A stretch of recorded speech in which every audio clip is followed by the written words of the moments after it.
শেখ শাহজাহান সম্পর্কে আরো একটু তথ্য দিই আপনাদেরকে। চোরা চালানের র্যাকেট চালাতো শেখ শাহজাহান, অর্থাৎ এই র্যাকেটের যারা সদস্য তারাই কি ওই ধামাখালির হোটেলে যাবতীয় টাকা পয়সা রাখতো? অন্তত সিআইডি এমনটাই মনে করছে এবং স্থানীয়রাই বলছেন নির্দিষ্ট একটি নদীর রুটকে ব্যবহার করা হতো রাতের অন্ধকারে এই চোরা চালানকে আরামে এগিয়ে নিয়ে যাওয়ার জন্য।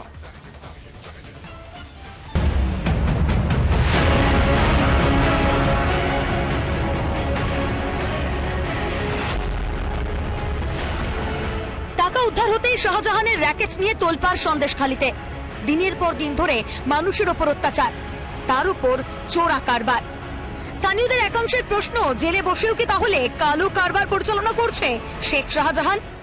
আজকে 30 কোটি টাকা বেরিয়েছে, আরো শেখ শাহজাহানের যে আরো যে হোটেলগুলো আছে, আরো যে গেস্ট হাউসগুলো আছে, সেগুলো ঠিকঠাক করে তদন্ত করলে এরকম 30 কোটি টাকা কত যে বেরোবে আমাদের আমরা কল্পনা করতে পারছি না। যে হোটেল থেকে 32 কোটি টাকা উদ্ধার হয়েছে তার অদূরেই ধামাখালি ফেরিঘাট। সেই ফেরিঘাট দিয়ে অবাধে চলতো শাহজাহানের পাচারের কারবার, এমনটাই মনে করছেন স্থানীয়দের একাংশ।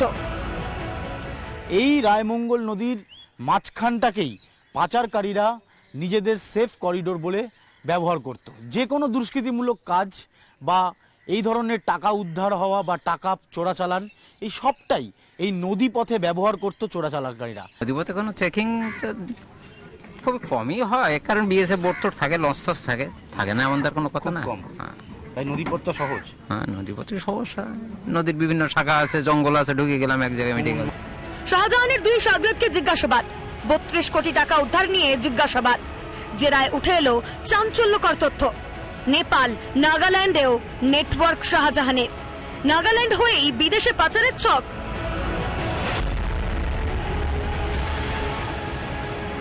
নদীপথে তেমন নজরদারি নেই, ফলে অবাধে পারাপার করানো যায় জাল নোট, অস্ত্র, সোনা।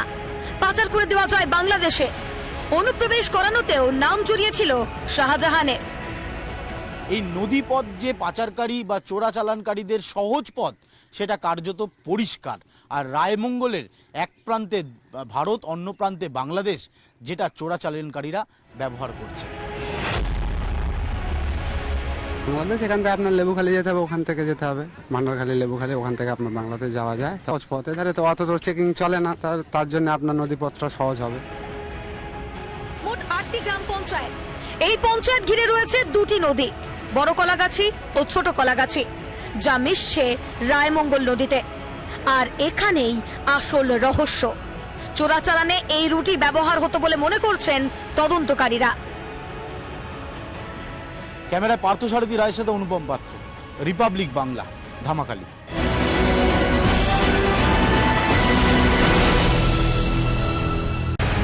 নিউ টাউনকেই বারবার এত সেফ, এত সুরক্ষিত জায়গা হিসেবে বেছে নিচ্ছে কেন সন্ত্রাসীরা? এরপরে মমতা বন্দ্যোপাধ্যায়কে তো সরাসরি প্রশ্ন করতে হয় যে এই বাংলা কেন পাটনার খুনিদের নিরাপদ আশ্রয় হবে? এই বাংলা কেন বিহারের খুনিদের, দুনিয়ার খুনিদের নিরাপদ আশ্রয় হবে? ভারতবর্ষের যে কোনো প্রান্তে জঙ্গি নাশকতা হোক, জঙ্গিদের স্লিপার সেল হোক, অথবা দুষ্কৃতীদের নিরাপদ আশ্রয় এখন পশ্চিমবঙ্গ। কার বড়া ভয় সন্ত্রাসবাদী, জঙ্গি, দুষ্কৃতী তারা এত নিরাপদে কলকাতা শহরে আস্তানা গেড়ে বসতে পারছে?